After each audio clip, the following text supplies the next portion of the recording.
here together today at at Dead Dead Watkins. Watkins Park.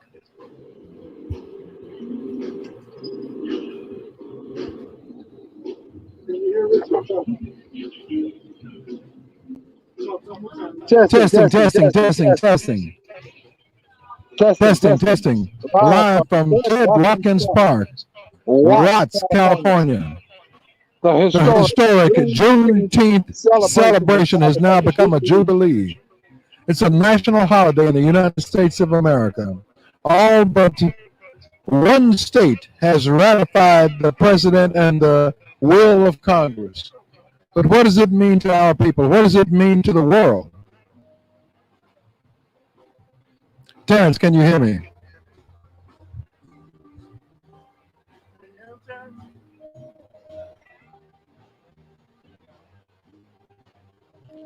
Terrence, well, it would be interesting, Terrence, if we could have a dialogue back and forth.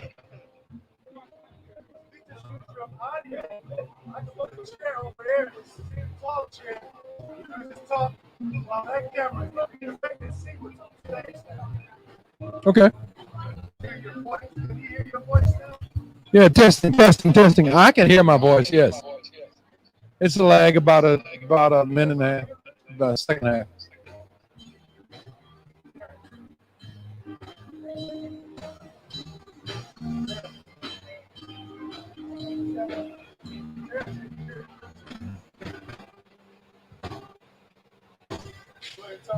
Testing, testing. Terrence Coles, can you hear me? Terrence, somewhere in Temecula, California. We're here in Watts, California. Yes, I hear you. Can you hear me? Okay, yes. And what might be interesting, Terrence, is we could have a back and forth between us. Yes, and we are live. So if your video only shows your Okay. ear. We're going backstage right now. Hold on. Hold on a moment. They can hear you.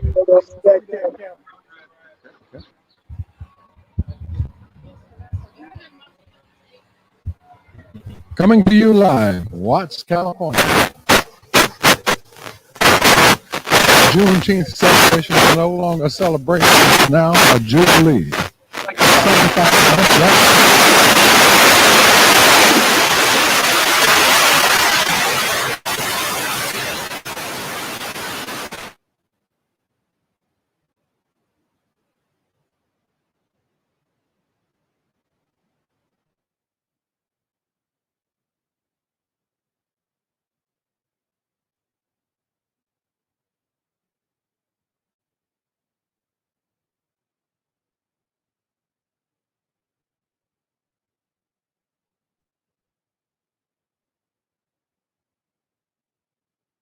Another show in 10 minutes.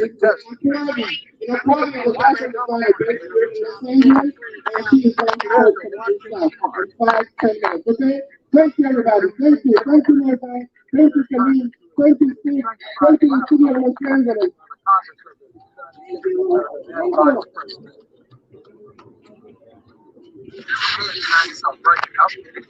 It's already been here, keys to the city.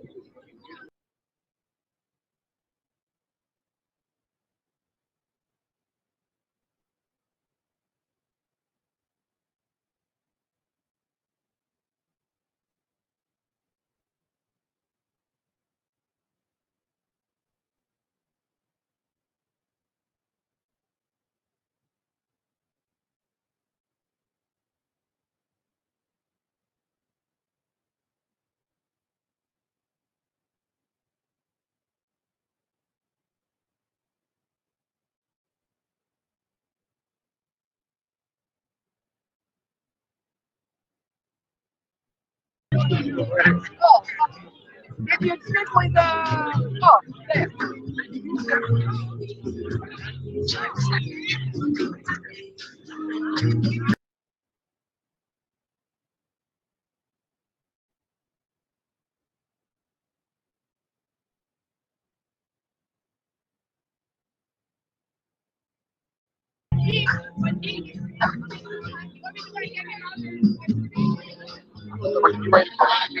Let me say it back. Who's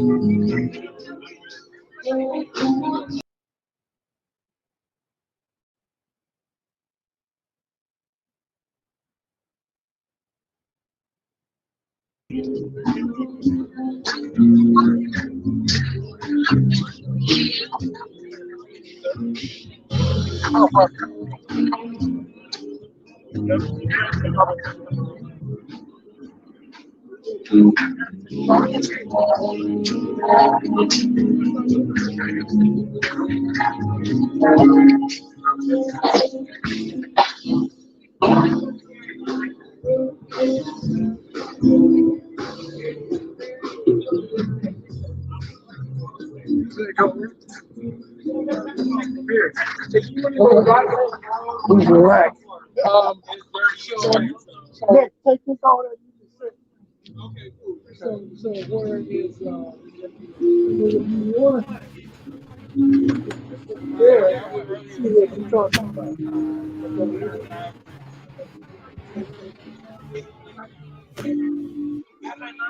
I don't mind that. Oh, okay. It's time to interview people. Oh, okay. I would love to hear that.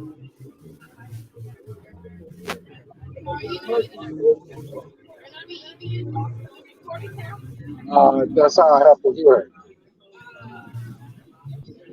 Terrence, are you there?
So now my brother.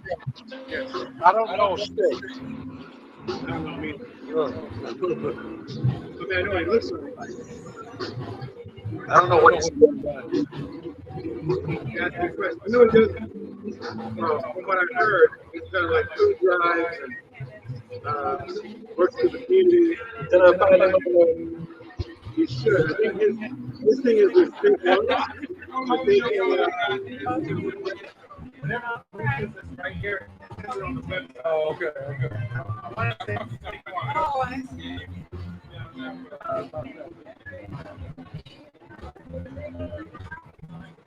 Oh, see, where's my book?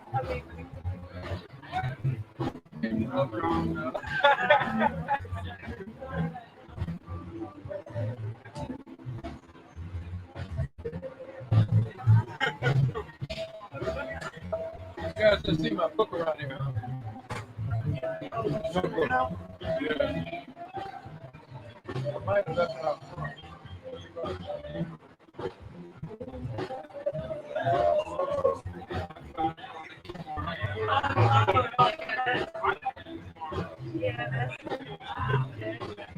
Did you hear that over?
They got obviously all gender now.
I'm fine with that.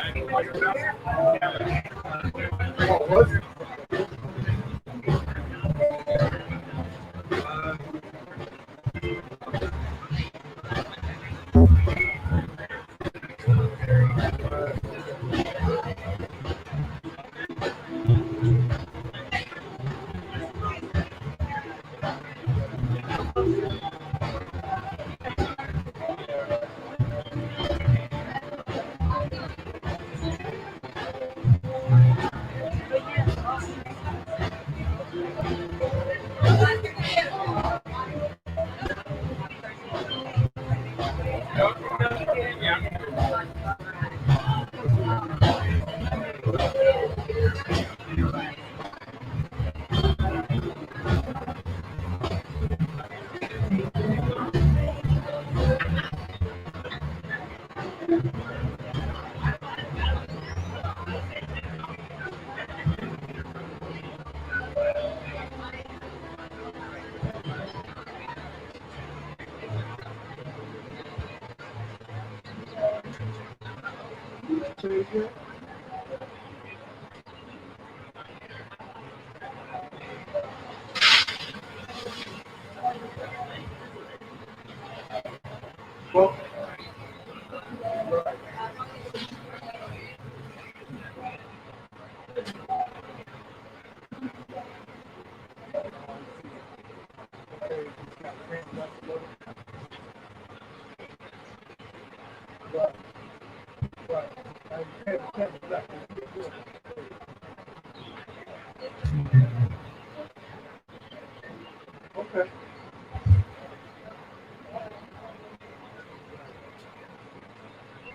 I'm so happy it started.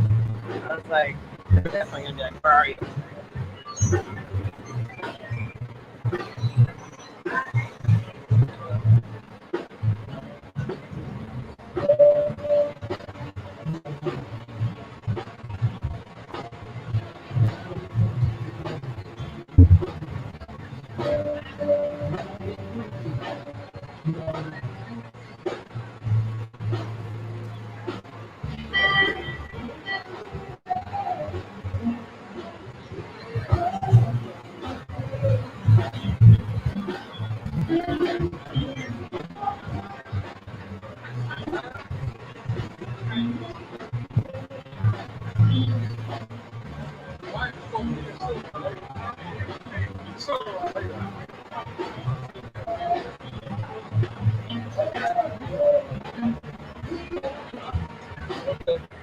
Thank you so much.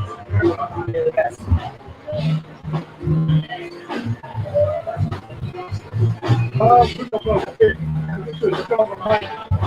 That mic is like it's that album you got on there, this is called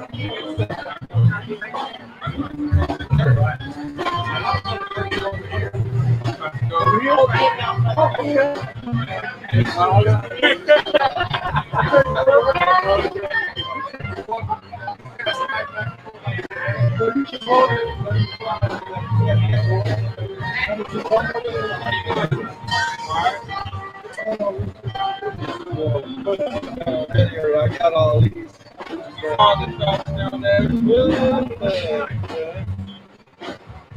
They take this.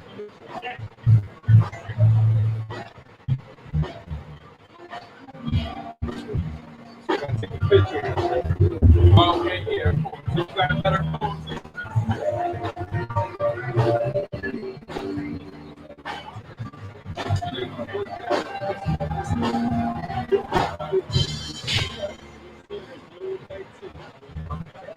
Yeah, see that.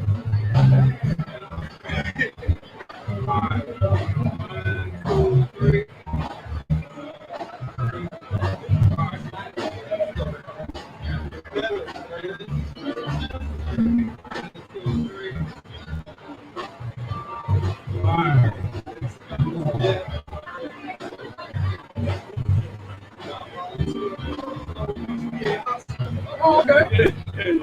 You see me as you ever come through there, I'm walking through the hall. I spent some time at the Watkins hospital before it closed. Oh, yeah. Okay, how old are you? I'm 52 today. Okay. Oh, yeah, happy birthday. Thank you, guys. I appreciate it. Yeah. God is good, man. I'm here. Can't complain. Yeah, can't complain. But hell, if we did, nobody listened, right? But Like, can I call him mom again? I'm gonna get some. I just finished it. I'm about to go back. How was it? That's the vegetarian one and then the salad. So that was pretty good though. Wait, did you call him? No, not me. No, that's 6. You called her at 12:48. 12:48. You called her.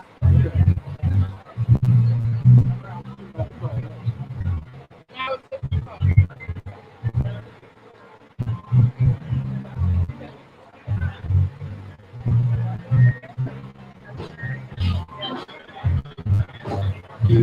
She seems to have forwarded it.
Yeah, he forwarded me your call, I think.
Or do you want or do you want the wrap?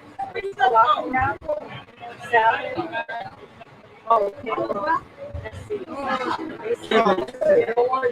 And then they say this here, so you try to see which one you like the better. Hold on, go to. All right. What's up, brother? Thank you, man. I appreciate it, man. Pretty consistent.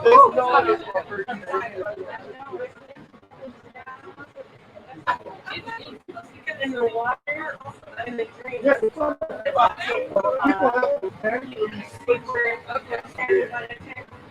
So we got water, drink,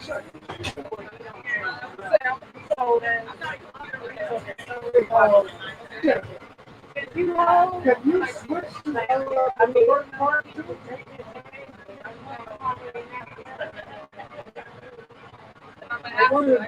Oh, he was supposed to be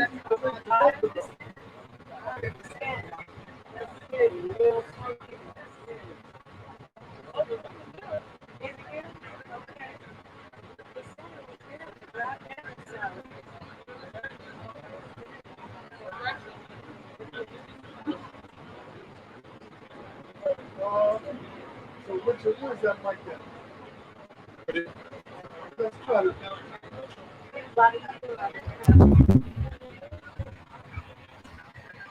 Okay, so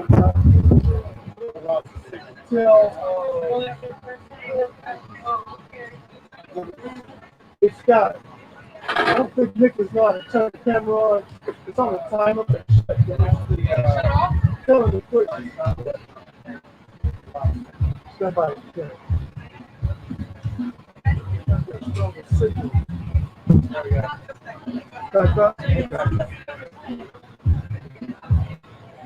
Okay, man. Richard talk. Testing, testing, testing, testing. 1, 2, 3. Testing. Testing, testing, testing. 1, 2.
So Richard, I'm going to see if you go in front of the camera. And I'm going to go and control it too. I'm going to talk to the camera while you can interview. We're going to try that. Stay on this phone real quick. We're going to fix it.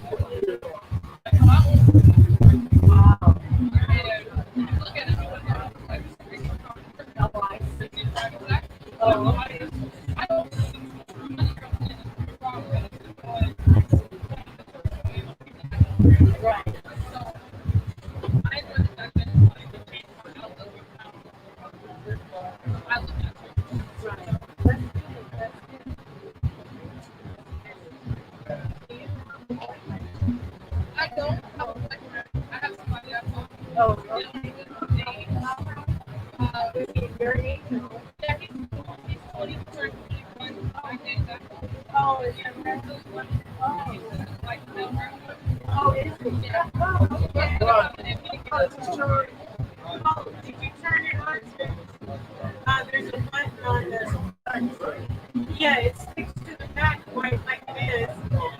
Then you turn the button on. Yeah, I see that is on. Oh, yes, that's the 12 Max Pro.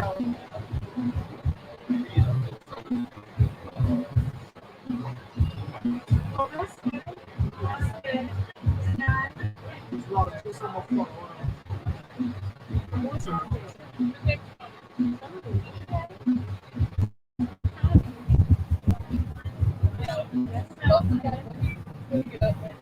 Oh, I see. You say you can't get up. Oh, he's gonna come with you. Oh, I see. Oh, it wasn't fun. Oh, is it? You know he should have been here. Oh, okay. I see. Yeah. Yeah. He's right into my cousin. You know, I'm like, I just think about the age. It's like, yeah, he's street up. Yeah. You have to charge up. Huh? Okay.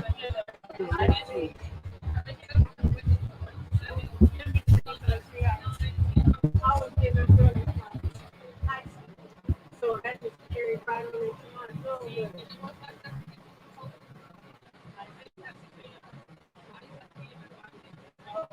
Right.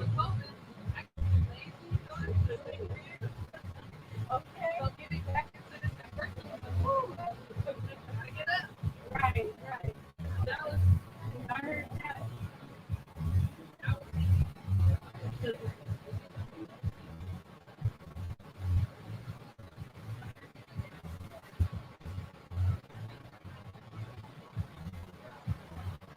But I'm glad you got a good time.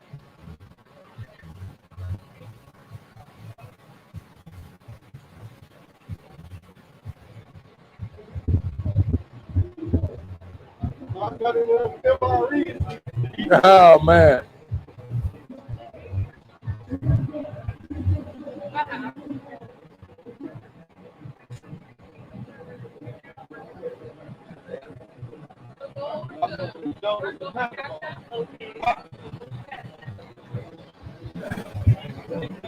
I sat behind a radar scope, man. I had it easy, except I was stationed in Grand Forks, North Dakota. Oh, yeah. It was brutal.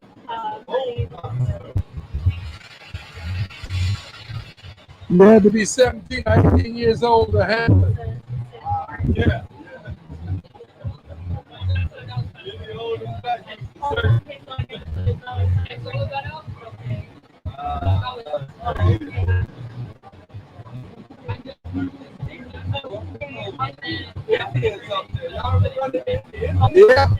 Yeah. Yeah.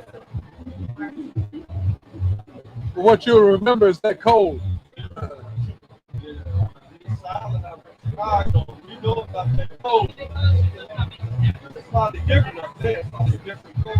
Yeah, that wind picked up speed coming across the doggone lakes. Yeah. But North Dakota was nothing between North Dakota and the North Pole. Nothing. No big deal, just a flop the wind and stuff just off. Oh man, that was crazy. You think why was the deal nation way out there? I didn't have people out there. Oh, okay. You mean like, you just put in a number? I was in Minnesota. One time it got down to, it was like minus 10 with a minus 30 wind chill. I had coworkers that like to go play soccer at night, indoor soccer field. So we go play soccer and we come out in that cold pitch. And he was running around. The group. Been back up there lately? Well, I hadn't been up there since the 60s. So to go back now and see that huge Muslim community. Oh, really? Oh, man, it's huge. Are they more from Somalia?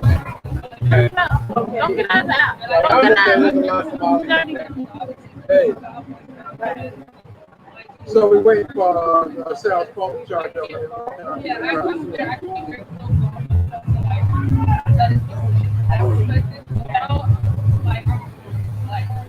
Oh, okay. Thank you. Okay, so we need to be quiet. Understand, right? For her, she understands the right. She knows it's opportunity for her and what's needed. And that's what it becomes serious. Yes. And I don't really get too far out of an inbox, but I don't really stuff that from. Yes. Okay, She loves it.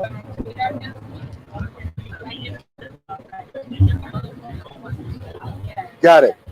Got it. Okay. I got you. I got you. I got you. I got you. All right. All right. Yeah. okay, I'm ready. What Terrence is saying.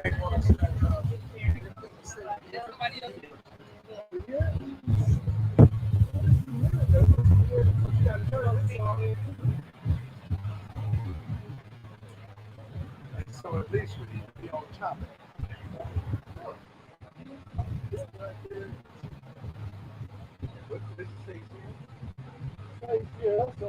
What else good? What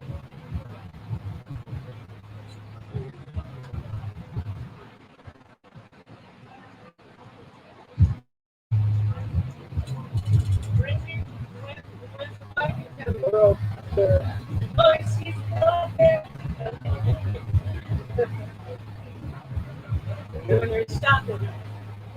Oh, whatever. Okay. Said,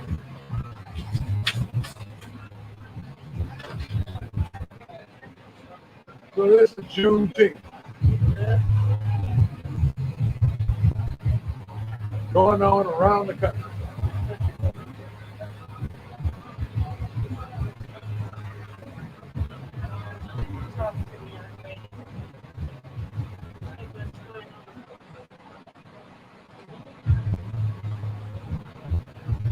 I was in Minnesota late night. It was fun. It was cold. It was cold.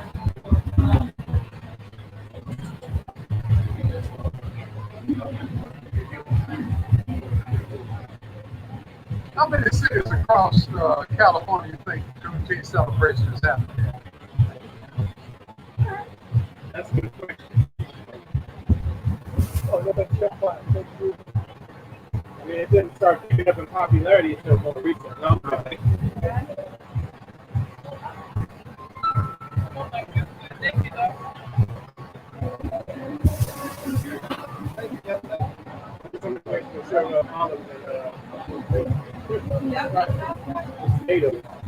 I'm taking a swing.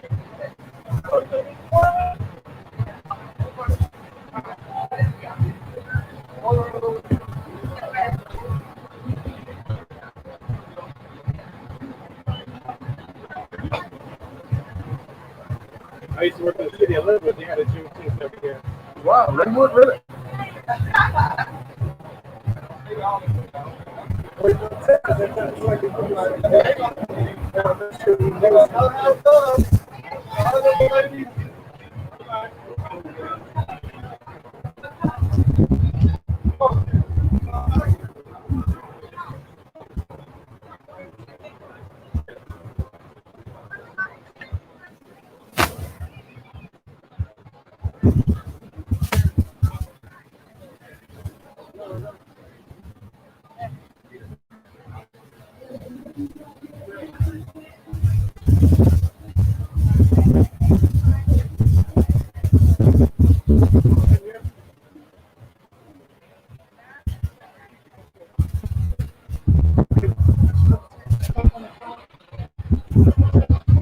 Have Richard talk on this phone.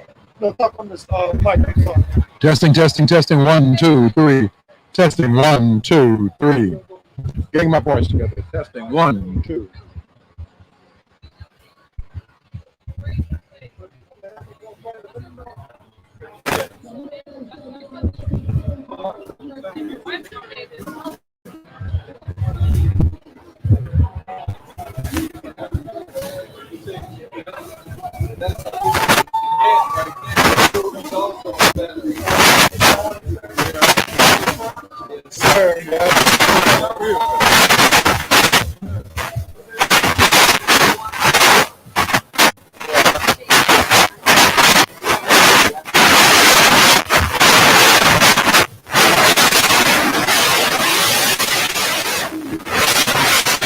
guess.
Do a quick test. Guys, you can't see both cameras. How do I?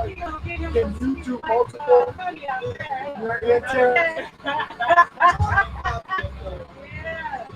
But see, I got it coming all through my ATEM.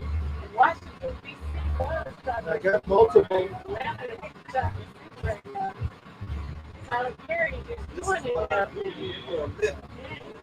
Big 12. So.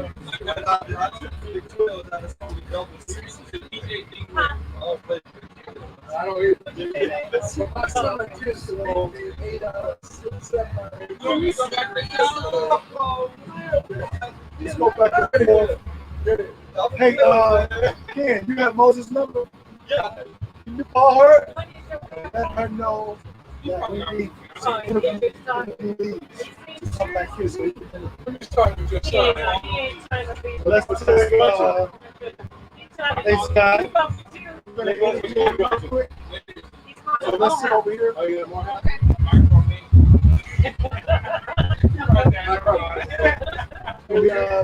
Will, what's my framing for this camera?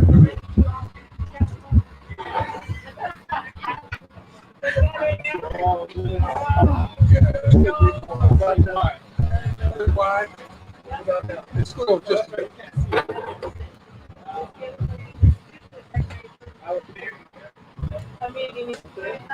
you want more of a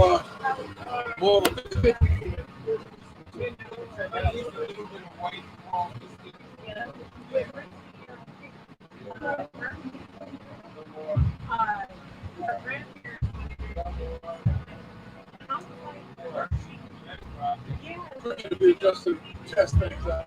No problem. Basically, test you out.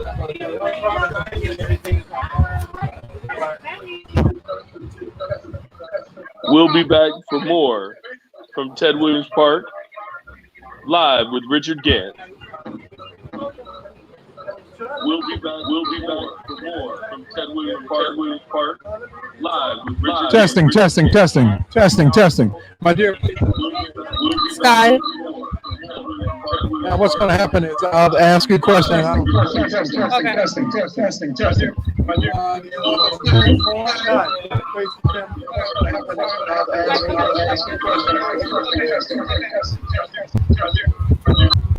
That's the point. Okay. Come out. I know, I just don't like outside of the bathroom.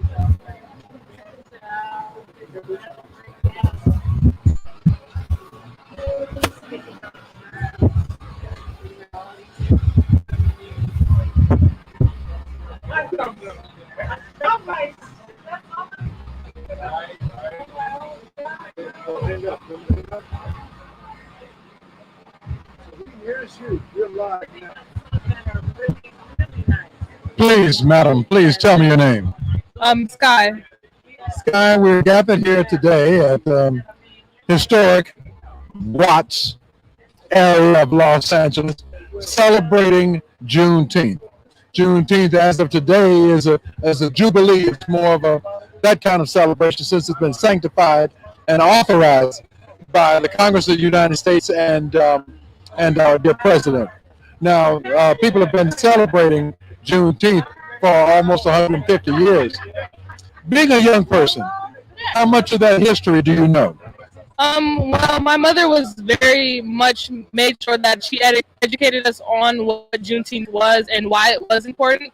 So for me personally, I've known a little bit more. This is my first time ever actually going out to do a big celebration. I normally just celebrate it more or less at home. Just taking remembrance to everything that our people have been through and how far we've came. Again, being a young person, what do you see as the future of this kind of celebration, Juneteenth or Blackness in general?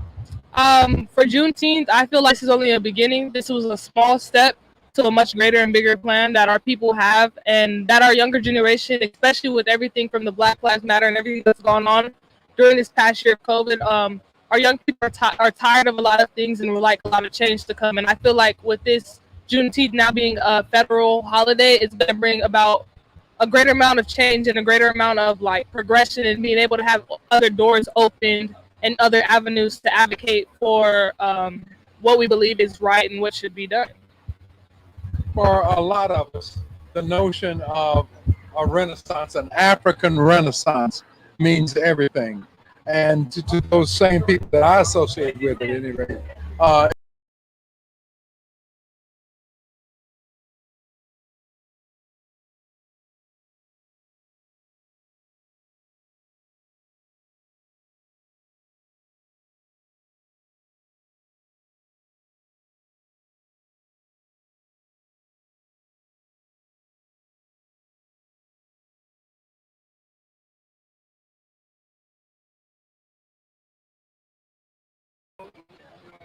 for instance, Ghana has its celebration. I forgot. I think it's in May, I think, of its 60 years of independence now.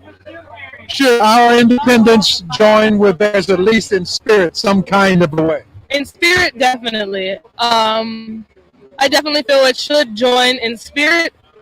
But I do feel like we should still recognize them separately. We should always still acknowledge other parts of our culture because it is our culture. And as a whole, if you're missing a piece of the culture, you're not getting the full experience of the culture. Are you from Los Angeles? No, I'm not. Where are you from? I'm from the IE, Riverside, California. That's the Inland Empire. Yes. And do you associate yourself with Watts and that kind of Compton and? I have many friends from out here. My mom grew up in South Central, so not as close to Watts, but still LA area. I have family in Compton, so I'm out here a lot. And what is your future? My future, I want a future within production. I would like to have my own production company ultimately, and I want it to be all in one inclusive. So modeling, video production, editing, music, all of that would be my ultimate goal. That's fantastic. And the final thought, this kind of celebration, this kind of an energy, how will it happen with you as a production master several years from now? Well, for me, I would love to see this with several years from now, having multiple cameras, multiple crews out here filming not only the main stage, but people walking up and down the street, interviewing people and how we're sitting here now, what Juneteenth means to them, the impact this community get together has, and the different opportunities that they were able to come across and get through. And just hearing more people's stories and truly being able to partner the culture from Africa with the culture we have here and just make it even bigger and better. We appreciate you so much. Finally, give me your name. Once again, your full name. Thank you. Sky Lattimore. Thank you. Thank you so much. Terrence, back to you. Oh, I like being behind the camera. No, this gets to be interesting. The thing about interviewing is you have to be notes. Oh, yeah, which is no problem, but it's just like, I feel so anxious. I'm like, oh, the camera's watching me. No, I just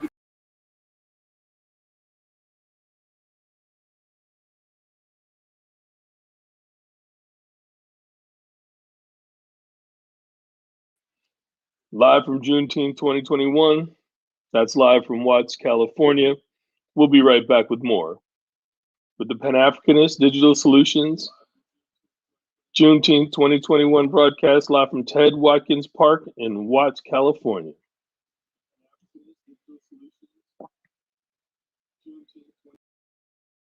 Thank you. I think it's Sarah, can you come up here a minute, please?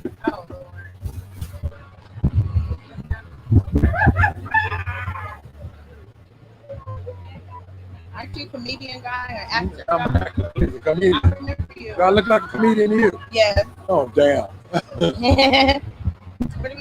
Ladies and gentlemen, we're here again at the Juneteenth celebration at the Ted Watkins Park in Watts, California. I'm seated to a lovely young lady who's about to tell us her full name. Sarah Parker. Sarah Parker. Sarah Parker. Well, I'm glad to meet you, Sarah Parker, on Juneteenth. What's your impression of the event today? I'm very pleased to have something in the community. I live down the street. Are you used to community celebrations here at this park? No, actually, I didn't even know that it was Ted Watkins Park. I didn't know it was right here. Hadn't come down this far right here on 103rd.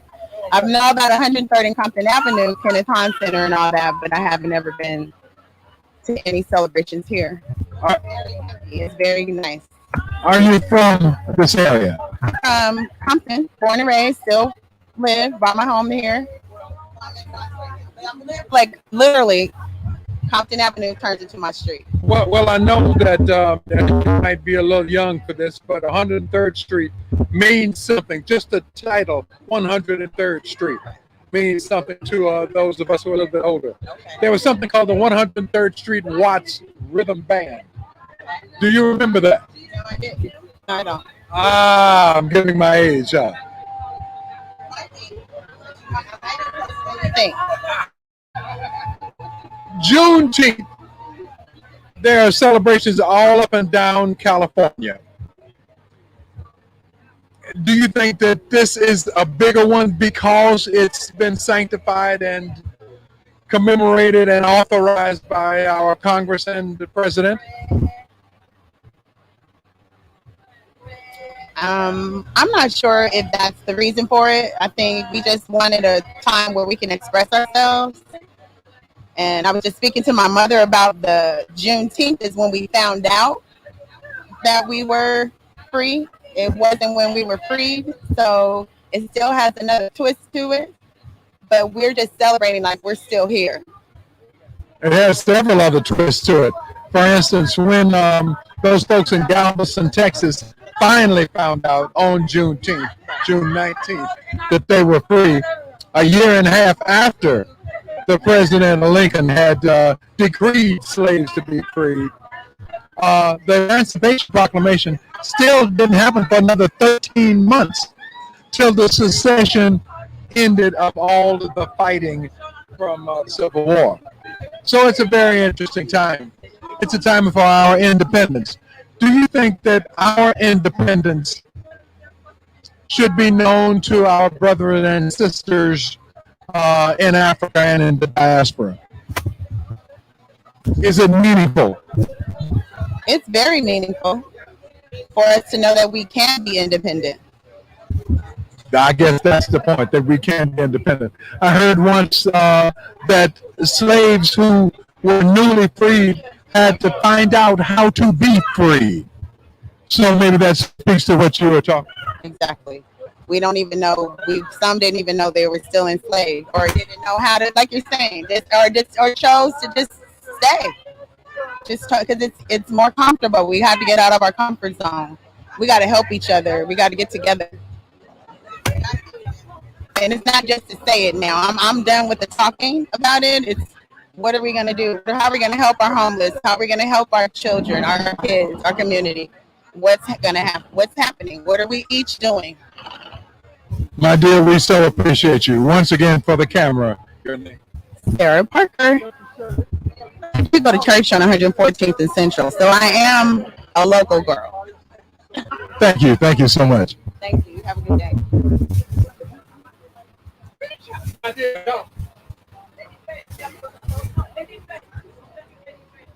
Okay. You're about to be interviewed, but they have one person.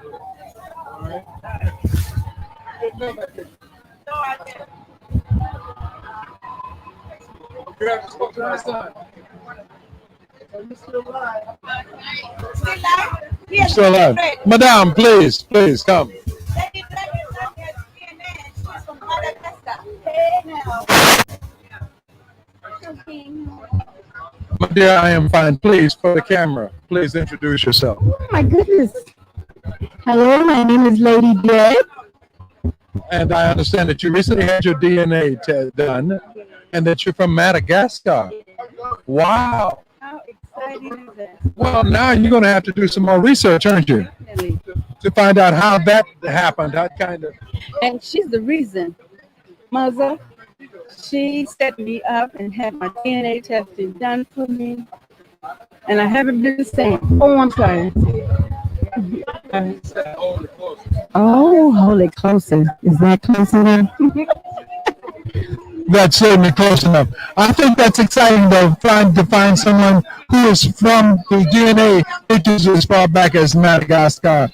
Have you done anything at all, any research at all on Madagascar itself? I even found I call him my brother now. I found a family member, not by blood, but by, just being a part of Madagascar. So I call him my family, my Madagascar family. Well, that's exciting. That's not too far from our sister, Moza, Tanzania. Like a couple of 100 miles. Your thoughts on Juneteenth and the celebration here in Watts, California?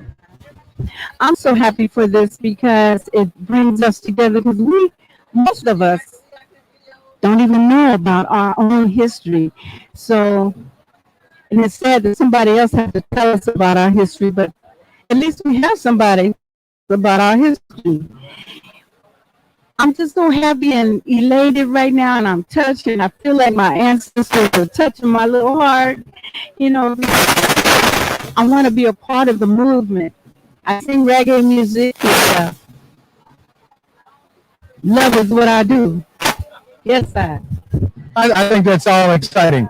I think it's doubly exciting in that you have a link, a very definite link that's exciting and one that requires you to look further and deeper into your DNA with the brothers and sisters from that side of Africa, East Africa.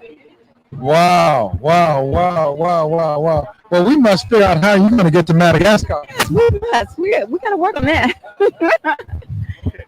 Juneteenth celebrations are happening all up and down the coast here in California.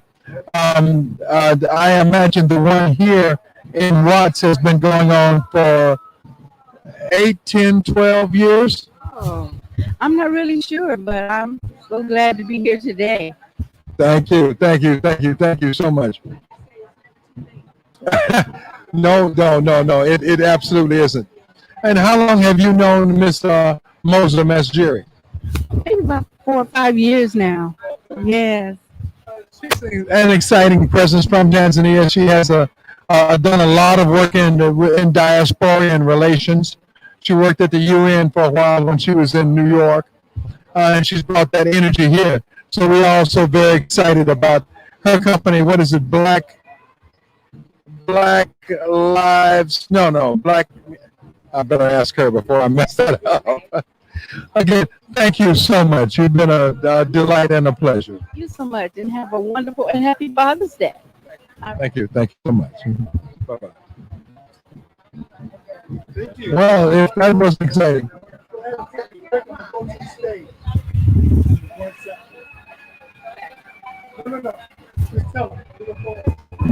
Going on stage now. Follow us to the stage.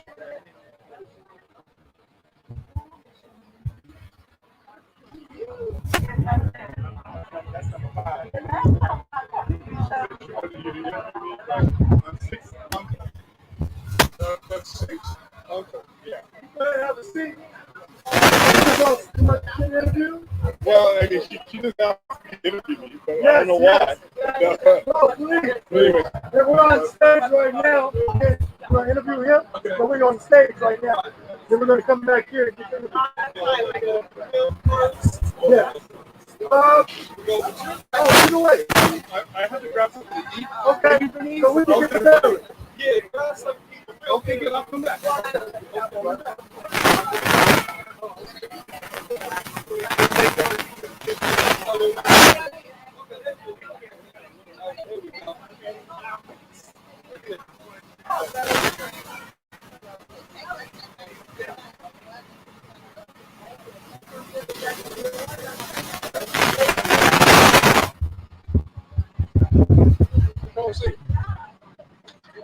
Call, I tell her to call Sharon.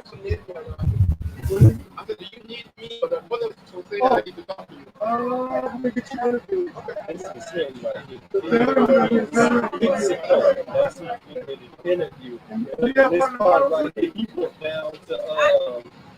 think y'all will have a lot in common. We went down to New York.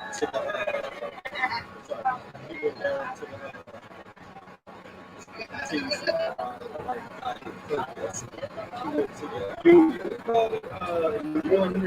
yeah, that's what he got. So, yeah.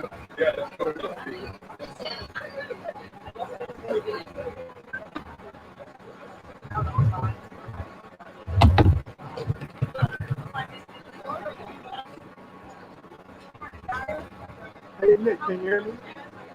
Yeah. Nicholas, can you hear me? Nicholas, can you hear me? Oh, he can hear you. We have the camera. You want me to talk? Yeah, tell the guy he's standing right in front of the camera. You tell Nicholas if someone's standing there, he's not going to move.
When interview him, the chef Boyadi, the name belongs to. Let's go and get the stuff on food over there.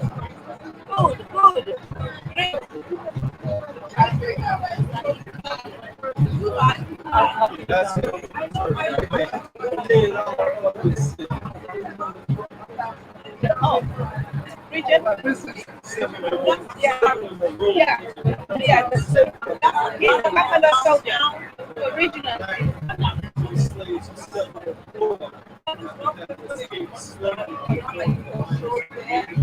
That's him. Interview him. Interview him.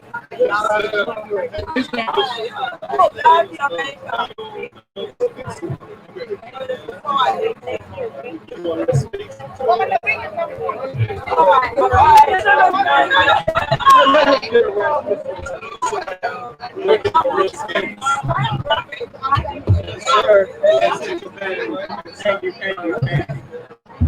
Now, were you in inner city? No, I was in oh, okay. Yeah. I was at some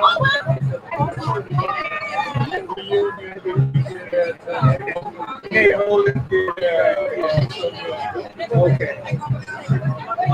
So your name is Chris.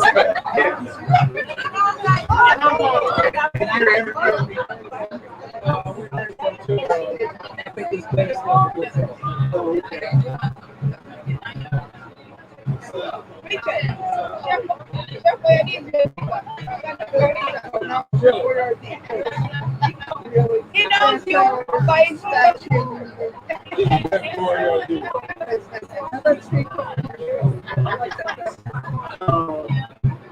I'm trying to think bloody is something correct right there. Bloody.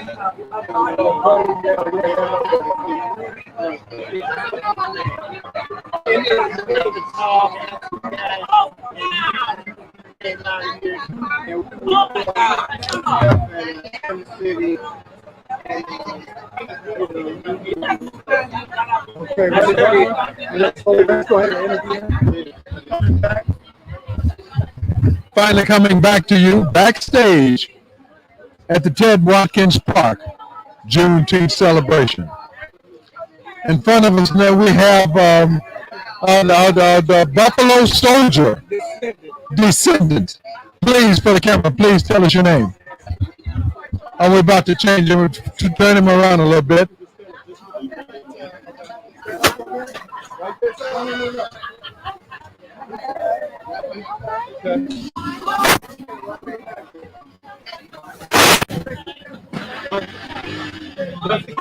Okay. I'm sorry.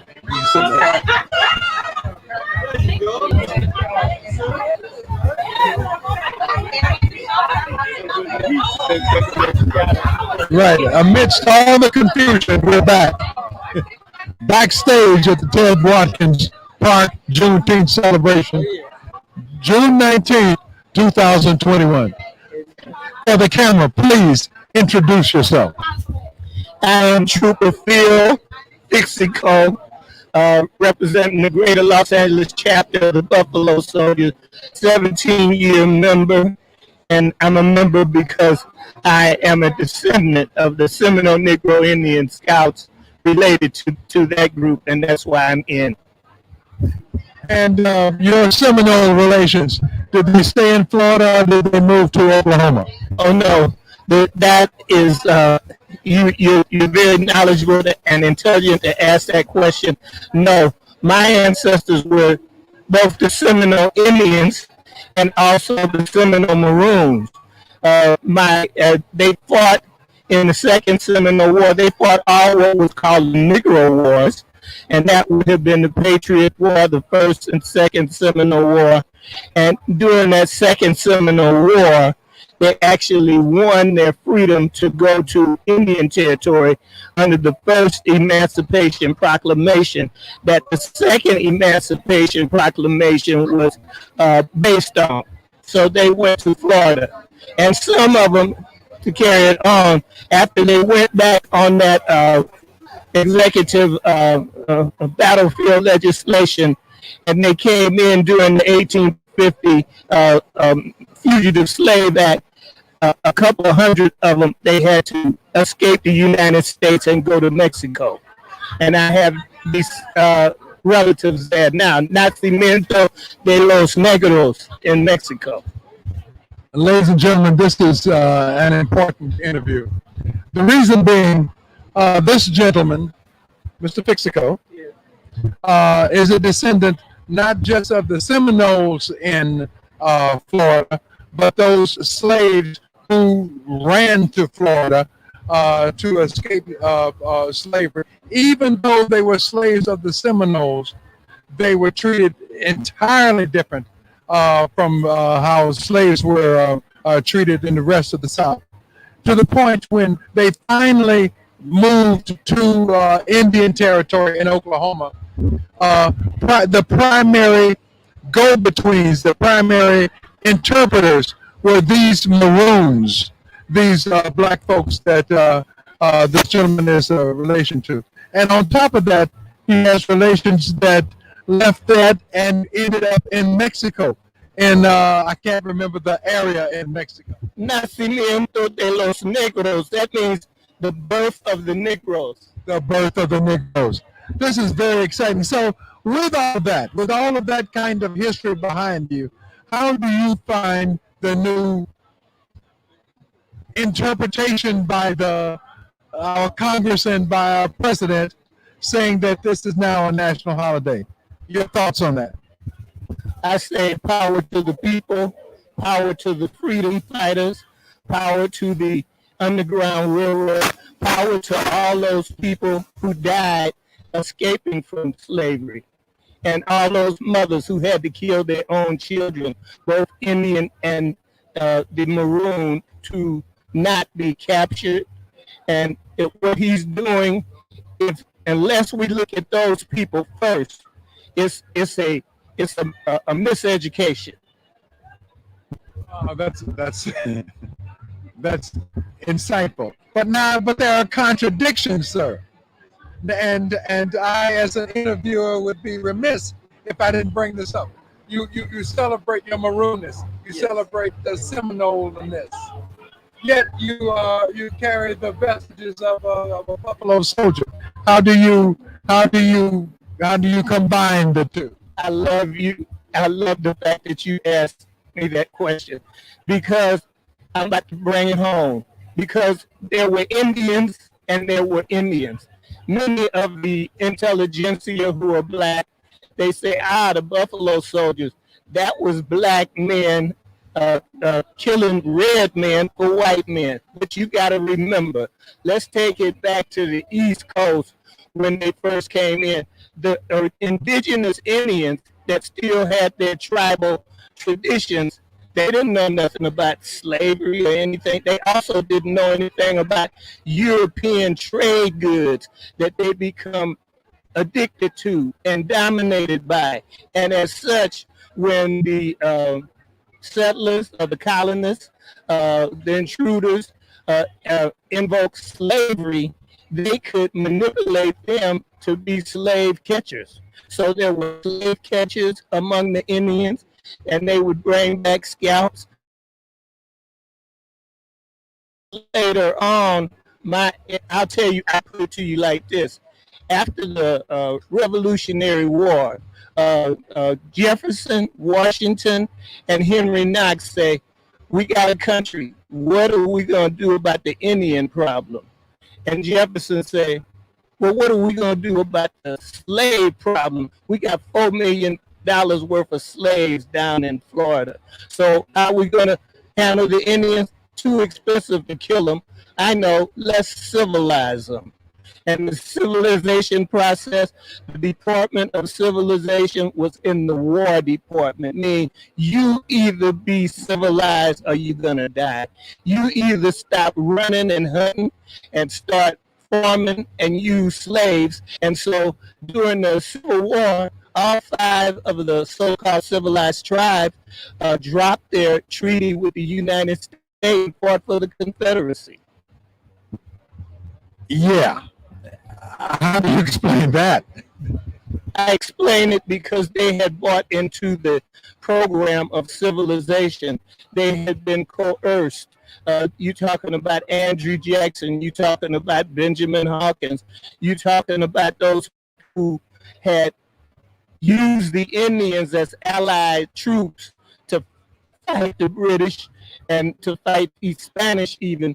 But then when Andrew Jackson came in, he took of acres of those people, even the ones who had fought on his side. I'll tell you a personal story about my ancestors, my maroon ancestors in Indian Territory. In 1849, after the Attorney General under President Polk, it went back on Jessup's proclamation, the first Emancipation Proclamation. When they attempted to escape, they left with 200 blacks and 100 Indians. They were able to get through the Comanche area, that means the Comanche war zone, because they were traveling with Indians. But I had some family members, it was about 80 in that band. They were going by themselves. And those same Indians had a tradition. If you're on my space and you're above 10 years old, we're going to kill you. Not only are we going to kill you, we're going to torture you. We're going to dismember you. We're going to burn you. So I can say there are Indians and there's Indians. So those brothers that joined the Buffalo Soldiers in 1866, they had been dealing with this.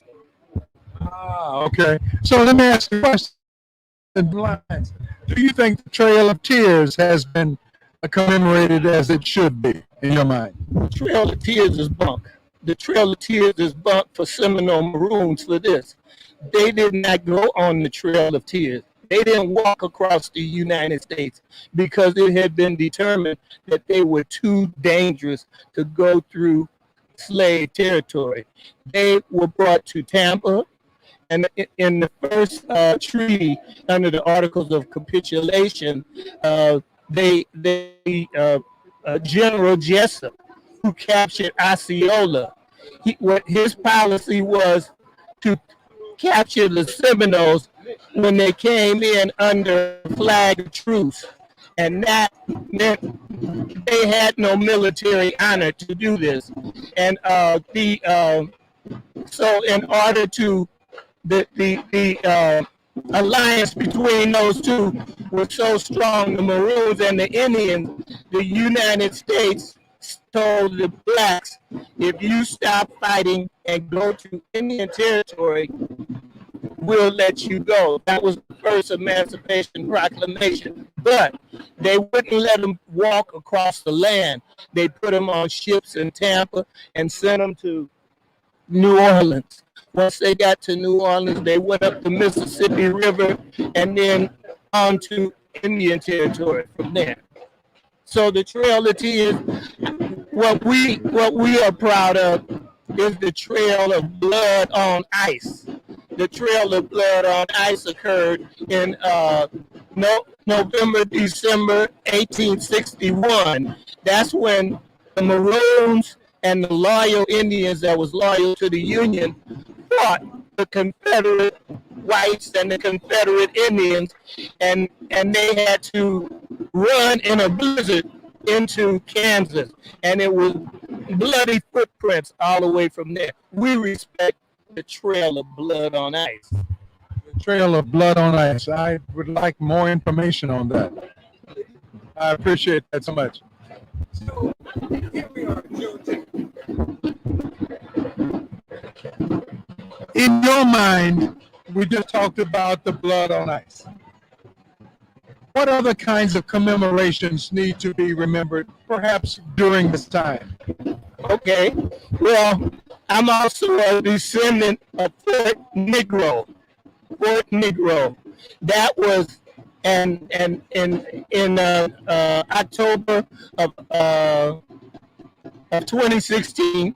As a descendant, I was invited to come to Fort Negro on the Apalachicola River. Now, what Fort Negro was, that was a fort in Spanish Florida that many of the people who ran away from enslavement, they took refuge there because there was no slavery at that time officially in Spanish Florida. What happened? The British had built a fort for 5,000 troops, fully stocked. cannon, muskets, rifles, weapons, sabers, pistols, powder, fully stocked. That was the richest community of blacks in on the continent at that time. But the United States said we cannot let them be in Spanish Florida with this fort. We can have another Haitian revolution and overturn our slave system. What they did under President Monroe and under Andrew Jackson, they sent an illegal slave catching force into Florida to destroy that fort, and they say to return the property to their rightful owner. Well, what happened when they got there? They had a fort, they had the same British colonial Marines who had helped burn Washington. That type of training was at that fort. And so when the United States sent the military and they had allied Indians, well, the walls were 18 feet high and 15 feet thick. They had to call for the Navy. A flotilla came in. A flotilla heated a cannonball in the style of Napoleon and shot it over the wall. It went into the ammunition dump and blew up those Maroons. 200 of them was women and children fighting to the refusing to be drugged back in slavery, and another 70 were the colonial Marines and some Seminole and Choctaw. So that's what needs to be talked about. The illegal action that was taken by the United States to go into another country and do slave hunting. Fort Negro. Fort Negro. I'd love to see them. So, talking about the other countries, the whole notion that the British were involved, even if it was training that was no longer them, but had remained there at Fort Negro. What are your thoughts about how Juneteenth is to be remembered, celebrated, introduced to our brethren in the diaspora? Power to the people. Power to the freedom fighters. Power to the Underground Railroad. Power to those who attempted to escape and died. That's what I say. Unless we do that, Juneteenth is bunk and a miseducation. Mr. Fixico, thank you so much. You have been a charm, a wonder. We have learned. Thank you. Thank you so much. My pleasure. Thank you. Awesome speech, man. I appreciate that, man. I learned a lot on this. Yeah, that's Florida Street from June Live there in California. You see more performances on the stage, more backstage interviews, just more to follow live from Juneteenth, Ted Watkins Park in Watts, California. What do you hear? Let's get some more B-roll and these spooks down here. Okay. I gotta change this battle here.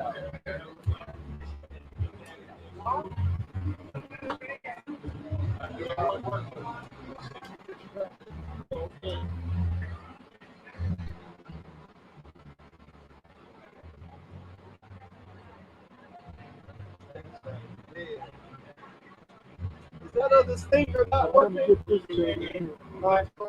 Is that other stinger not working? How you doing, boss? Yes, sir. But happy Juneteenth, man.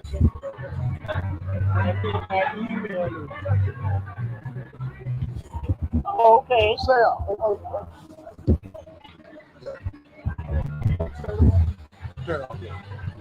Huh?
And we'll be right back live from Ted Watkins Park in Watts, California, Juneteenth Live 2021.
And we're going to be back now live from our Juneteenth celebration, Ted Watkins Park, Watts, California.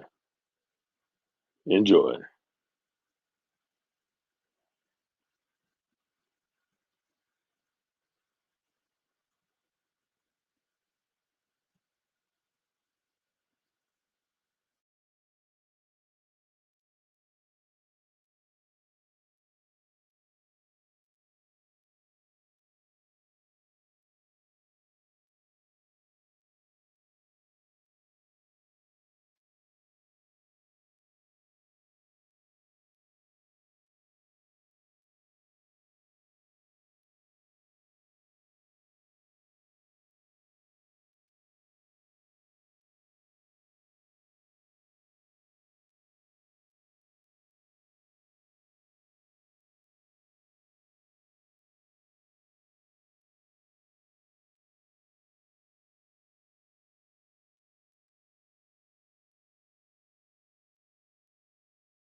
Live from Juneteenth, Ted Watkins Park, Los Angeles, Watts, California, 2021.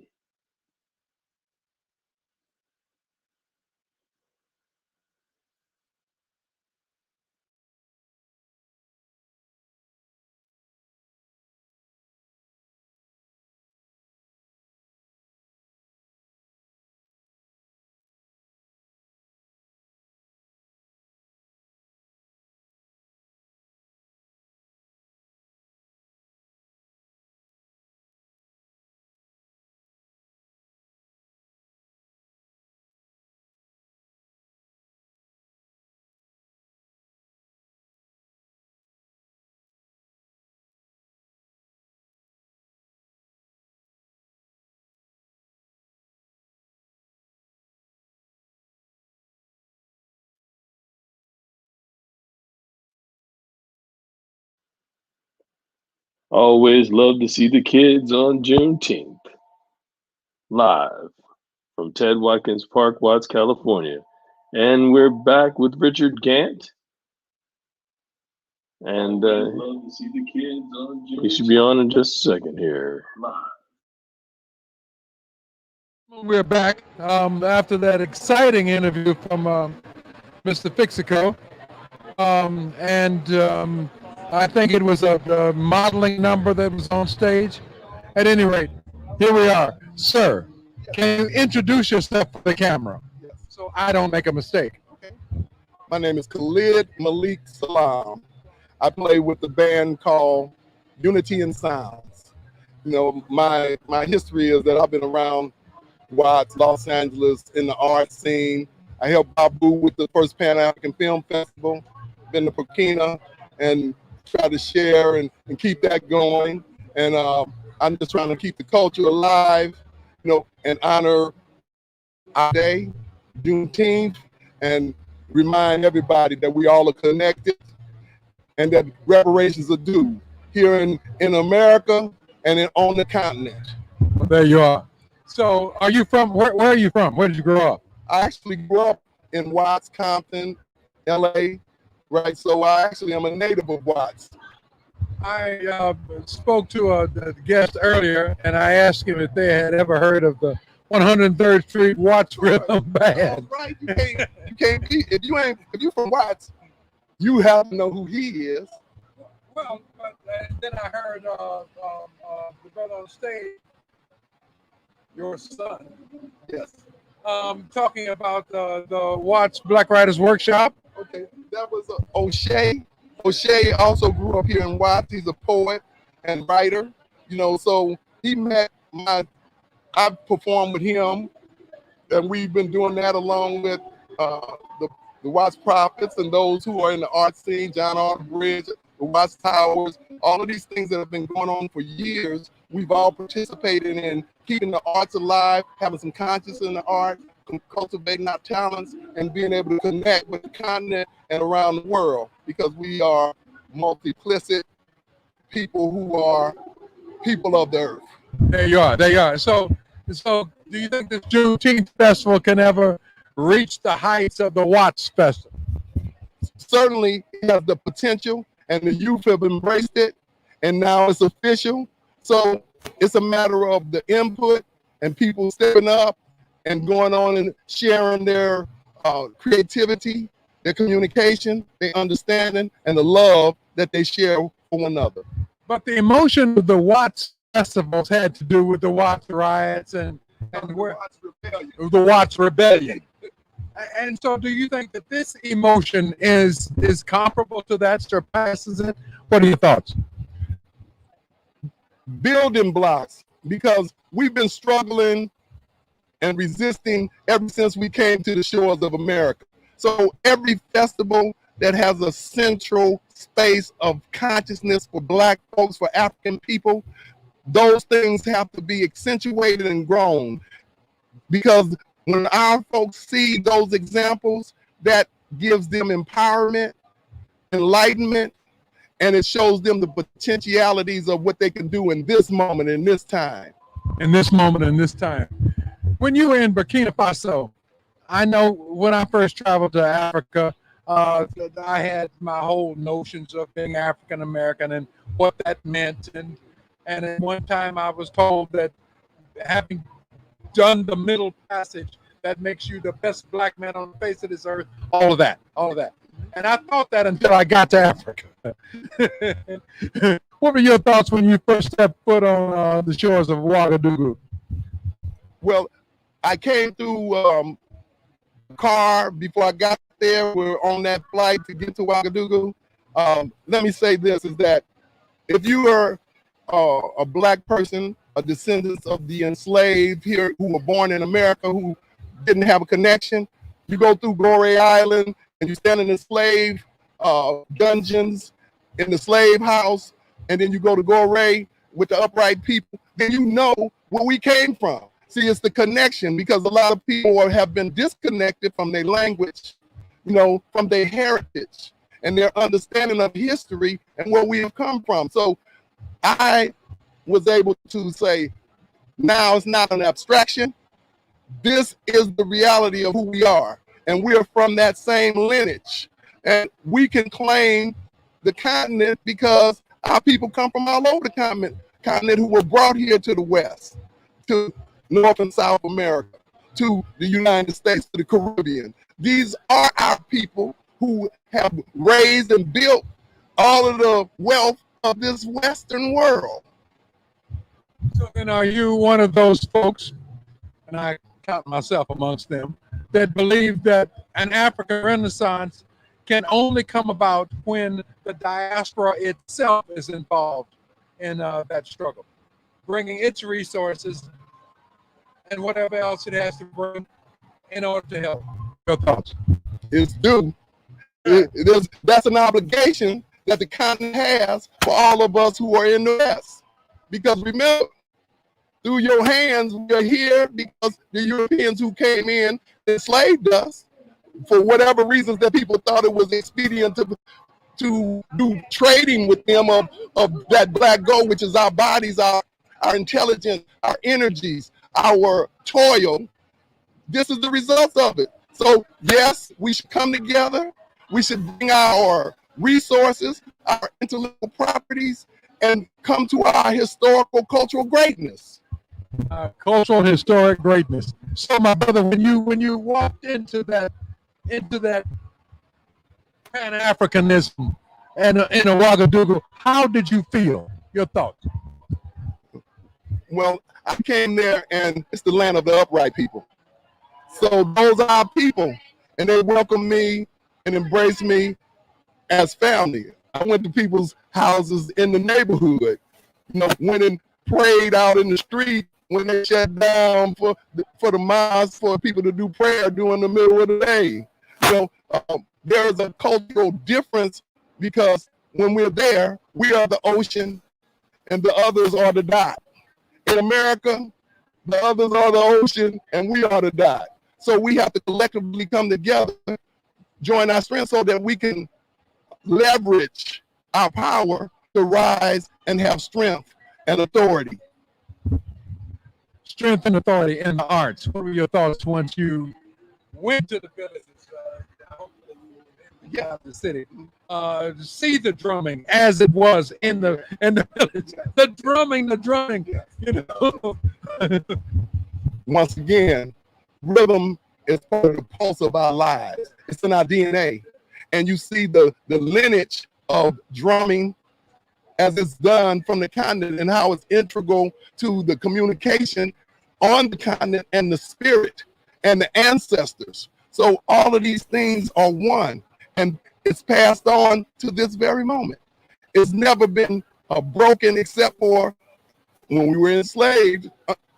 And now it's a great awakening, not only just in America, but around the world. This is that time. So is Watts part of that future, or is it so dispersed now? I don't know. I'm asking.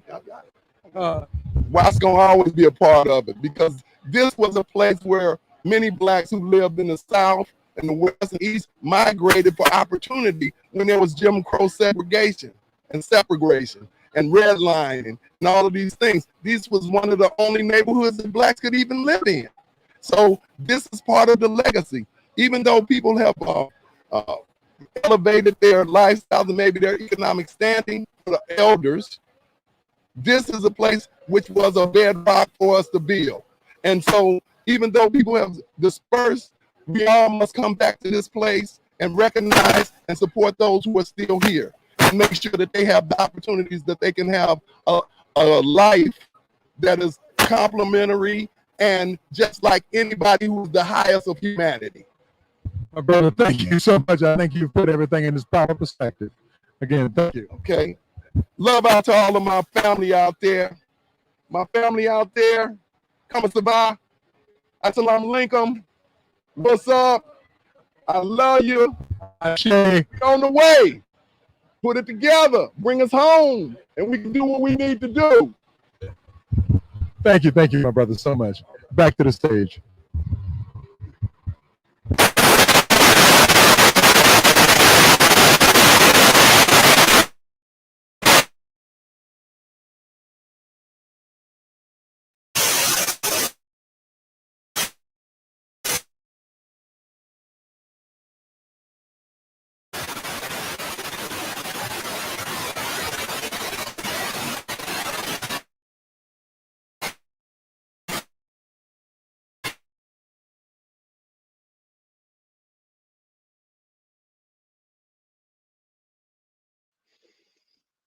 Continuing live from Ted Watkins Park, Watts, California, Juneteenth, 2021.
Right.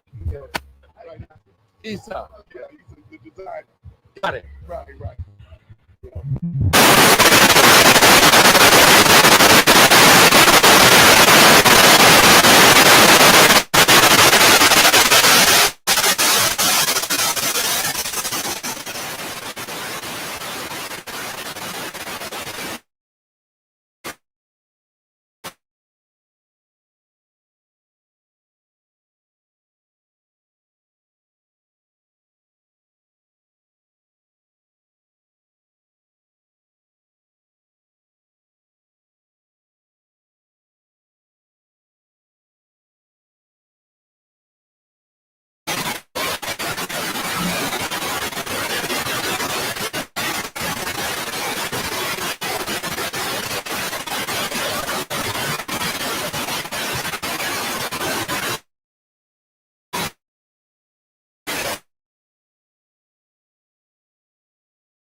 It's on.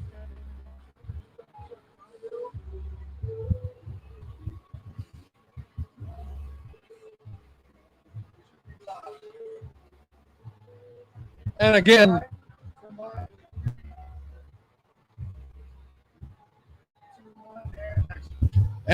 we're gathered here at the first Jubilee of the Juneteenth, June 19th, at Ed Watkins Park in Watts, California.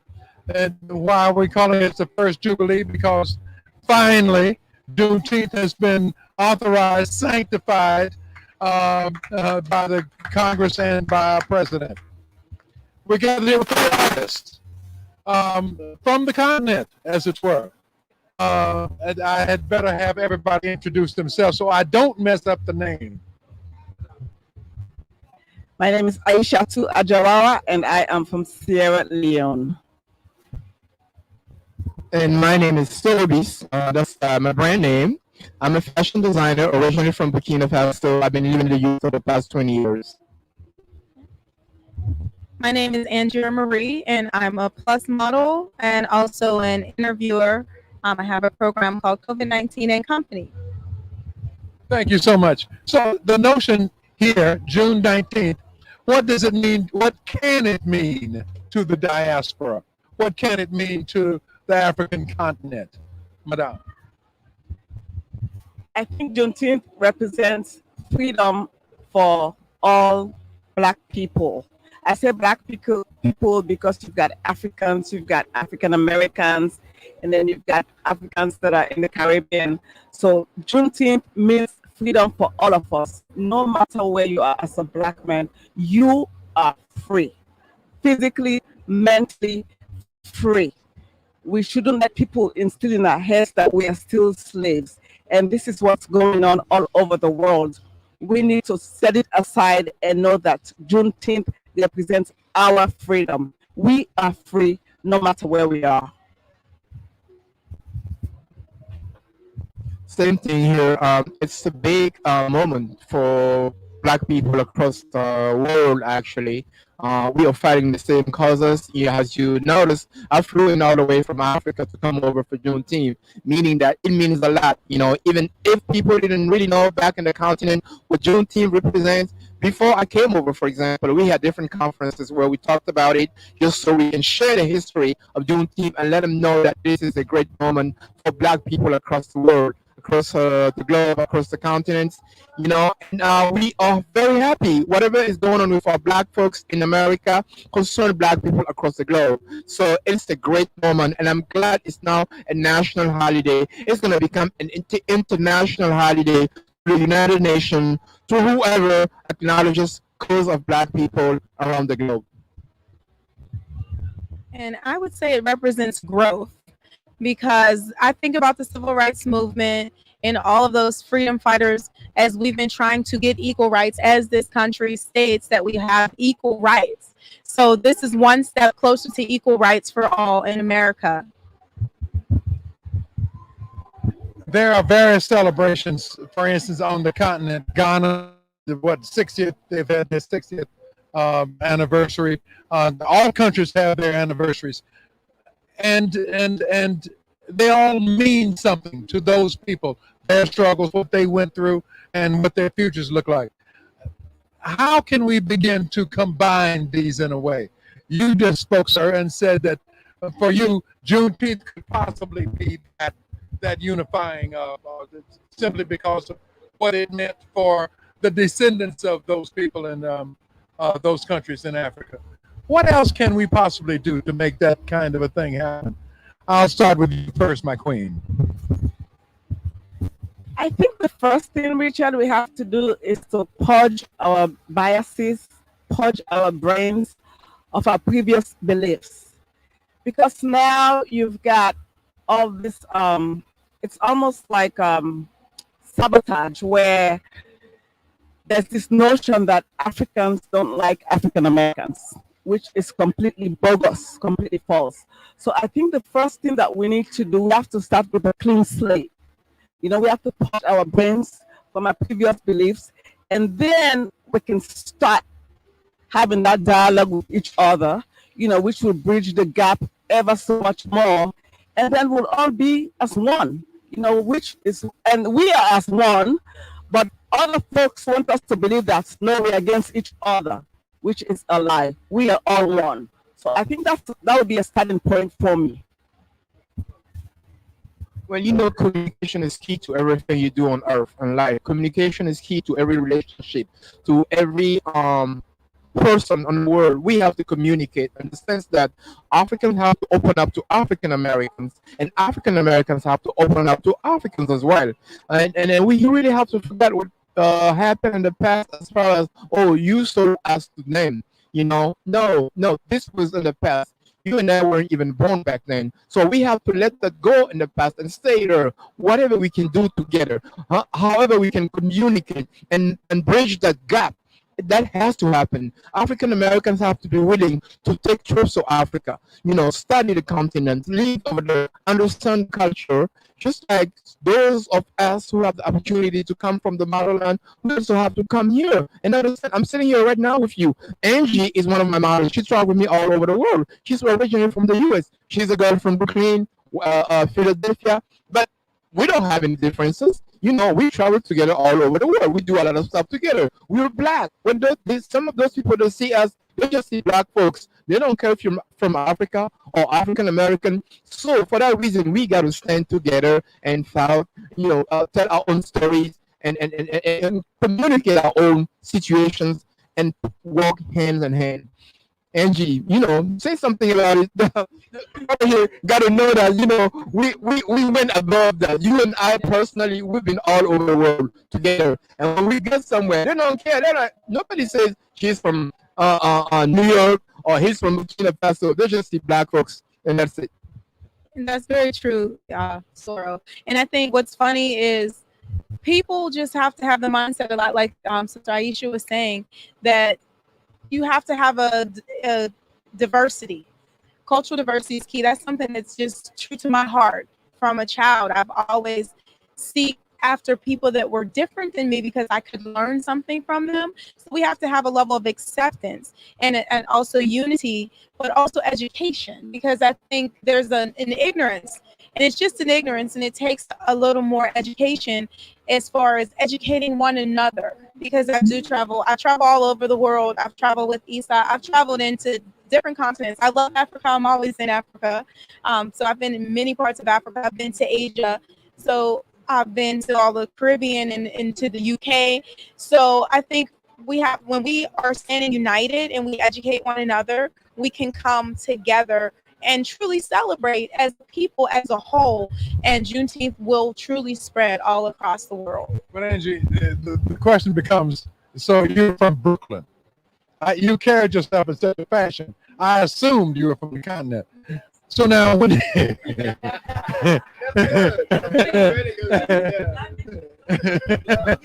so when you are in these foreign lands, whether or not it's Africa or Asia or Europe, how do you feel? How do you carry yourself? What do you think about yourself?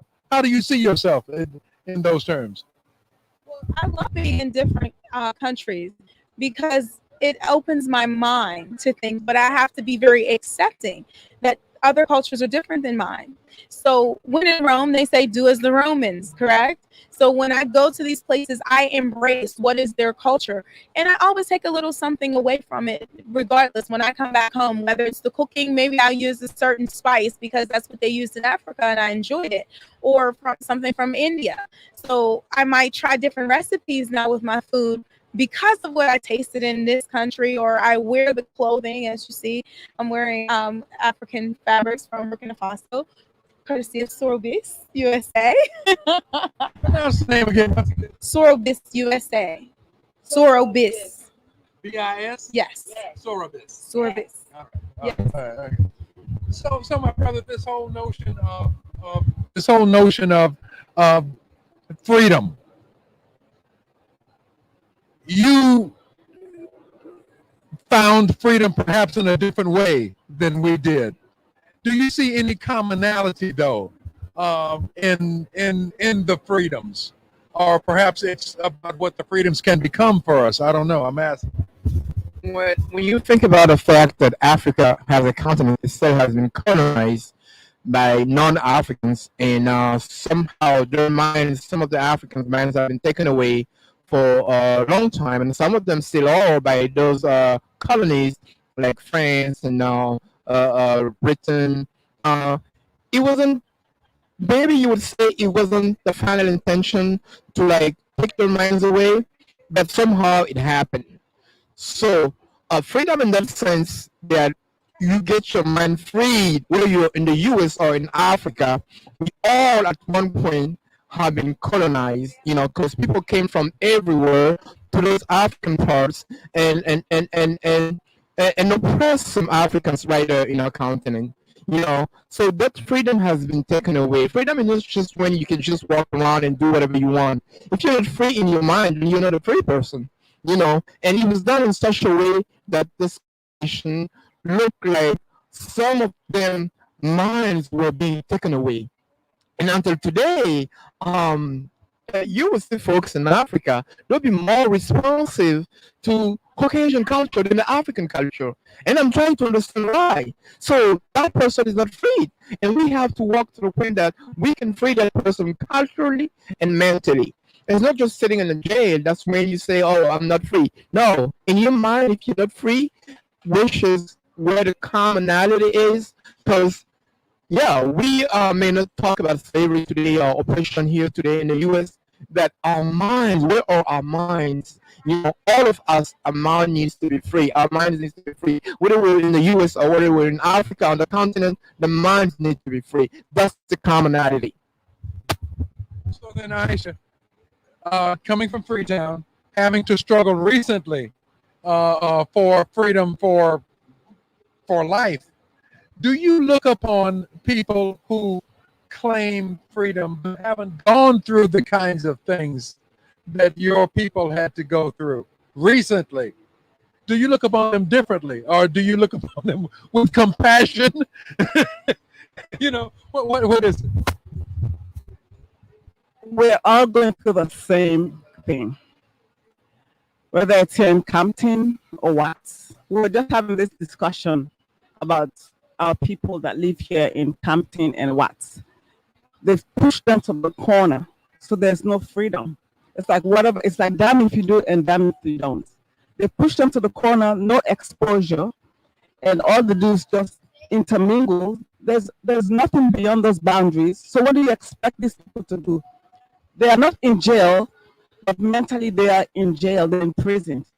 And also, I was going to comment on freedom in Africa. Still, I think it's Ivory Coast that's still paying money to France every year since colonization. So they're not free. They're still slavery in a way. And then also in Congo, Belgium is still ripping them off. God knows what treaty they had them sign. Some one of those, sellouts signed. So these people, they're still ripping off their minerals from them. So they're still not free. So in my mind, I'm trying to figure out what freedom is. Is freedom self-expression, or I'm still trying to understand what freedom is. Freedom is a hard word, really. Freetown, the name is Freetown because of the freed slave, of the returnees, the freed slave. But we're not free. They were still colonized. We're not free. So that helps us to understand what freedom is. I think we have to understand first what freedom is before we start enjoying freedom. Well, the notion of freedom is said, and I think we had an earlier interview where we talked about the notion that once slaves got their freedom, now they have to get to the notion of what freedom is. How do you act? How do you comport yourself? Some of them, of course, were of the attitude that, well, I'm good. Just let me alone, I'm good. But a great amount of them had no idea. So here we are, madame. You're from Brooklyn. You are in Africa. You are around people who are newly freed in a lot of ways. Did you feel that? Did you feel that difference? Tell your story. I was in Nigeria when I first got there some 30-some years ago. I was at the Polo Club, and I think I was laughing a bit too loud for one guy. And he turned to me and said, they only took the weak ones. So that put me in my place in a way, and I wasn't well enough. I didn't have enough to come back at him in some kind of way that made sense, that would hurt him as he had hurt me. The point of, I'm not as good as you because you have been through something that I haven't been through. I got here on the 707 jet. You know, I have resources. Am I bigger than you? In fact, I think I'm not. What were your thoughts along those lines? Well, I think it goes two ways because it does go back to what is freedom to you. And I think to each person, freedom may be a different thing because maybe it's financial freedom. You know, maybe this guy that you're speaking of in this situation, he felt free because of his status. But there's people that we say we're free here in America, but you're a slave to your job. So you're still not free. So, like, to me, freedom is my time. Like, I want to have my time free to do the things that I love to do when I want to do. But we also have to make money. So if that thing that I love to do is not generating income, I still have to be a slave to someone. So I think freedom, there's so many ways of being free. But you're a plus size model. It seems like there's a certain freedom in that. Definitely. I think that it's liberating. And I started modeling just to convince myself that I could walk in heels after having operations on both my feet.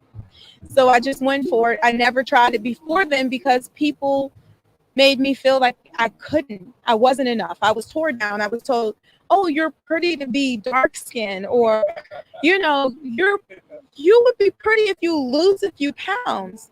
And when I stepped out to try to model, it was to encourage myself. But I found a platform where I can then encourage other women. Because me being on the runway, it boils down to not really being just about me at all. But it's the women who see me and they come and they speak to me and I'm able to encourage them.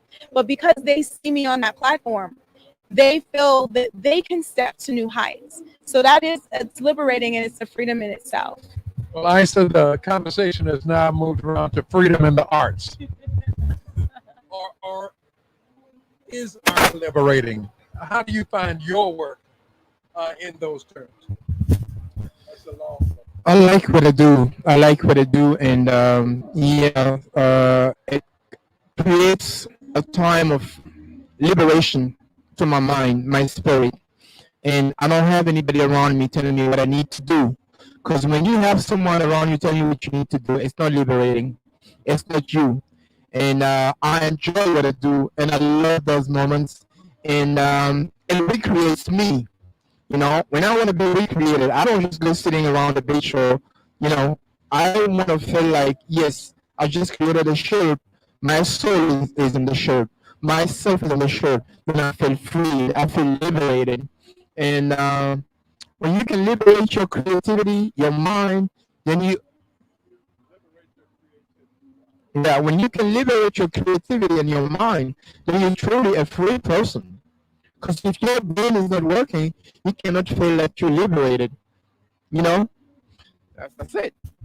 Well, by that term, Queen, you are a living example of liberation because you're a living example of art yourself.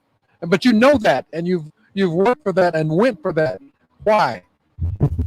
But because I'm also a writer, and by the way, my movie just completed in area, and we're working on the sound scoring right now. So I'm also an artist because I'm a writer, and like Issa says, you know, creativity liberates you. Because when I take my pen and put it down on paper, or if I'm on my computer, there's no holds back. I just create whatever character I want to create. I just put down whatever dialogue I think they should say. You know what I mean? There's no holds back. No one is stopping me. You know what I'm saying? This is what I feel inside. This is the voice that I hear in my head. This is what I put down on the computer, and that's what the character is going to say. I created you. So this is what you're gonna say. This is how you're gonna act, because that's my freedom. You know what I mean? So I agree with him where it says creativity liberates you. All right. Here's my question. Issa, when you are designing, when you're in the midst of design in your head, does the designs themselves come to you as a design? Does it have the ability to take you where you don't want to go or hadn't thought about going? Because I listen to Aisha, I know she's wrong, because I know that characters can take off and go a completely different way. Does it happen for you also? Well, it doesn't happen in that sense in terms of designing, because I always like to feel what I'm doing in the sense that personally, if I don't like the way it's going, I don't even want to put it out there. Yes. Before I put out a piece, I gotta make sure that I like it personally. No, I'm not creating a piece to recreate me. I create a piece that I like. That's gonna be what I want. So that's how I say it. Until it's out there, it means I like it. It didn't control me. I controlled it. Can I let me answer, Richard? I've got to answer you. What I mean is when I create a character, okay, I've got it in my head, I'm like, okay, I want this character to be this, this dialogue is going to fit this character. I know that, of course, when, you're doing the movie or the play or whatever, when you get into your characterization, you're going to add your own into it. You know what I mean? But originally what I create is what I know is what I'm looking for, But I know a lot of times it's like he who has the gold makes the rules. So if you have these big producers take over, they're gonna sway the characters the way they think the characters should go. But the original thought is what I see, what I want you to be is what you're going to be, and this is what's going to be your dialogue. That makes me feel good when I'm writing. Well, we could continue with this kind of discussion for a long time. I've recently had a conversation with a fellow who's in charge of a program at Cal Arts. Cal Arts is a university here in California, started by Disney, quite frankly. It's quite renowned and quite experimental. He has a PhD in AI. And so one of the things that we were talking about, what is the artificial intelligence notions, is about cryptocurrency for the arts. Right, developing a coin with that in mind. And I asked him, okay, if you're going to develop this kind of cryptocurrency, isn't it necessary to have an ecosystem, a system, a world where these artists fit in, where all of their needs are in this world, and therefore they can use this currency because everything they need is here? And he said yes. And so I'm anxious very quickly on your thoughts on that, because I want to hit him with it. Your thoughts on an ecosystem in the arts? When you talk about the cryptocurrency, I still have been trying to understand exactly what this cryptocurrency is, whether it be Bitcoin or Odua, which is the new African cryptocurrency. I still don't get it. No, seriously, I still don't understand how you're going to make money from it. So I'm still trying to understand that, so I don't know much about it. So I can't really talk. I'm still trying to learn. I'm like, how does this work? I mean, do you know exactly how it works? Can you tell me? I'm glad I'm not the only person. That's like, I don't know either. I'm not gonna lie. I'm telling you. You're talking about some money in a very different way that we are not used to, and then all of a sudden you're linking it to art. I'm lost, because I didn't even understand when it was just money, and now you're mixing it up with art. Yeah, no, seriously. I mean, I don't understand it, and she's right, and I'm not gonna lie. So those brothers and sisters who know more about it, they need to educate us and communicate on it, so we all can be on the same level, and then we can, I don't understand. I mean, ask me something else. Yeah, ask me something else, and maybe we can talk. I don't think it's necessary either. I believe that everything that you need should be in the general ecosystem. So whatever you need to purchase, I don't see that it needs to be separated for art. Let it just be what we already use. If it's going to be Bitcoin or cryptocurrency, that's fine, but let us use it for what we need it for, not make it only specific to one thing or another. Well, of course, these people would say that it's a new freedom. That's why I brought it up. Sir Issa, to round out this whole conversation, as an artist, as a designer, as a visionary, I would like for you to vision my wife over there and to look and see. Jasmine, come please quickly, and figure out what. No. Yes. We're talking about outfits, sir. And I love your outfit. I love your outfit.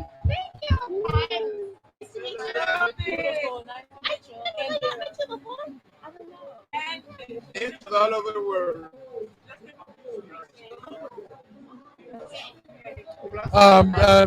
Jasmine, I don't know how you're going to fit in here, but your thoughts very quickly. We're on camera. We're on camera. Right there. That's the company here, like.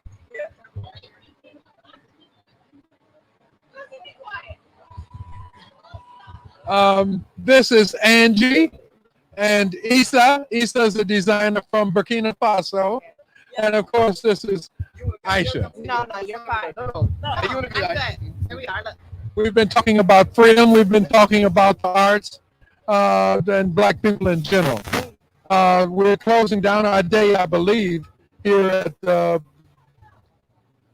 first annual Juneteenth celebration that has been sanctioned and sanctified by Congress and President. And we've talked about its application overseas. We've talked about freedom in the arts, and we came around to you. Right. So the question is, as a resident of Los Angeles, born and bred, 50th Street, right? Your thoughts on Juneteenth? You're a child of Black consciousness. Yeah, we're from Texas and Louisiana and Kansas, and we're all from the South. But we've been celebrating Juneteenth for 100 and something years, or 60 years. So there is a concern that with this government acknowledgement of the holiday, that it's going to become capitalized. We don't want that. We want it to still be our holiday. We don't want to see sales in our honor. We want reparations. Just straight up. We haven't thought about reparations. No, of course, what you mean? We're always thinking about reparations. It's never far away. Okay. So that to me, straight up. That's what you're going to make it an official holiday. You're going to give us our money, our 40 acres and a mule with interest and appreciation. Period. I'm Jasmine Gant from AromaStories.com. Free shipping. Everything made with love. Go, Body Jasmine. butters, essential Go, Jasmine. oils. Body care for the entire family. We've been around for a long time. Thank you, my dear. Mosa, you might as well join the group here. Guys, you come quickly, please. We have to sign off. We have 30, 40 seconds. Sure, sweetie. Yes, our son. This is Juneteenth, people. And here's Miss Mosa Mesjiri. Did I say the name correctly, Mosa? Organizer extraordinaire. Hey, how are you? Well. Our good friend, our organizer in chief, Mosa Mesjiri. Did I say the last name correct? M. Jasiri. Jasiri. Is from Tanzania. So we're so excited about that part of Africa and the world and our extendedness. Your thoughts on this celebration and the celebrations to come? Okay. This celebration for what has been really, really eye-opening, because a lot of people in the world, they like 2 cities in Los Angeles. No, 3. Hollywood, 4. Hollywood, Beverly Hills, Crenshaw, and Watts. That's all you hear people talk about. honestly. So yeah, but Croatia is not even a city. It's a road, a boulevard, you know. But we're having a lot of fun. When I was invited to come and work with, to do a Juneteenth here, I was happy. Then I found out that the event, the event that I was going to produce is 2 blocks from here, at an historic Watts train station, right? Then 2 blocks west, Sticks was doing it. So I called him. I said, I'm not going to be in competition with you, but I'd like us to work together in cross promoting our events.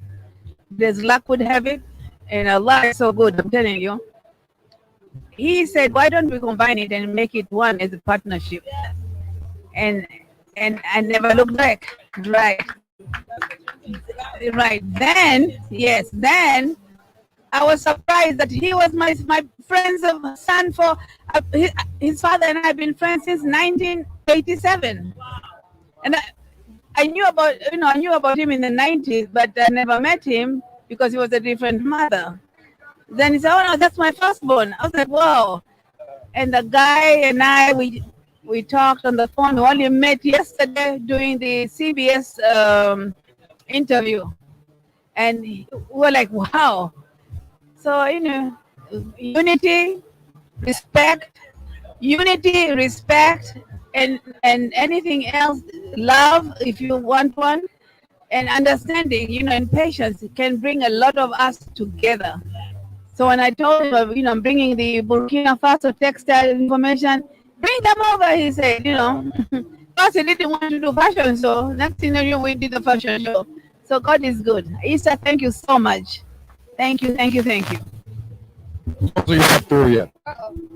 So all the work that you've done since you've been in the United States, I think you worked over at the UN for a while. You've worked in various and sundry places with various and sundry Negroes in the United States of America. What are your thoughts now? Does it seem like there is more of a move towards unity, more of a separation? What this whole notion of freedom we talked about, but your notion of unity, please. Okay. Oh, okay. All right. So, unity. A lot of people lives have changed. In my age group, we were very united, but we didn't train our kids to know each other. We adults, we still hang together. COVID came and took that away from us. You understand? But in unity, our age group that we're sitting all here, we are very united. The sad thing that we have never really transmitted that to our children, but the children, they have their own life, so they don't think like us, they don't act like us, they don't love like us. So there's a kind of, I'm not despaired, but I'm just thinking that things could be better if we had trained our children in a way that we were brought up. Yeah. That then is what we need to work on. I appreciate this so much. Again, we're all coming from the Juneteenth celebration. Ted Watkins? Mm-hmm. Ted Watkins Park, Watts, California, historic Watts, California. And we appreciate you so much. And with that, we're signing off. Sal, we appreciate you, my brother, and the work you have done. I'm about to get around to him. Madame, how are you? I'm doing well. Tell me more, please. Thank you so much. And my brother, thank you. Thank you. Sal, we're signing off, and thank you so much.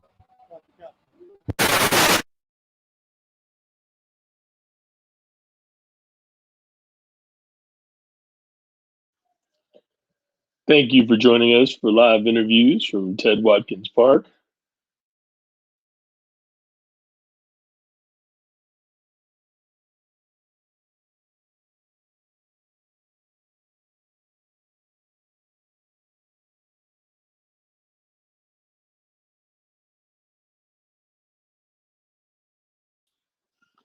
Thank you for joining us for live interviews and live broadcasts from Ted Watkins Park in historic Watts, California, Juneteenth 2021. Thank you so much.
And the party continues live from Juneteenth, Ted Watkins Park, historic Watts, California.